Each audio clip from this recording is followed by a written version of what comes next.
আমি আর আমার স্ত্রী জিনিসপত্র গুছিয়ে নিয়েছি। তোমরা কোথায় যাচ্ছ? আপনাদের সঙ্গে কেন? আমরা জীবনেও খোদা নবীকে হাতছাড়া করতে পারবো না। আমাদের সঙ্গে তোমরা যেতে পারবে না। তোমরা ফাদ্দানে অবস্থান করো, সেটাই ভালো হবে। আমার এই ঘর বাড়ি সব থাকছে, তোমরা সেখানেই থাকবে। কিন্তু আমি তো আপনার কাছে ঋণী হয়ে আছি জনাব।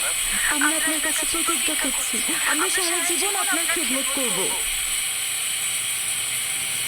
তোমার আত্মীয় স্বজনদের এখানে তোমাকে দরকার হবে। এটা তোমার মাতৃভূমি, আর আমার সাথে তোমাদের কোনো সম্পর্ক নেই। উত্তম হবে তোমরা এখানে থাকো।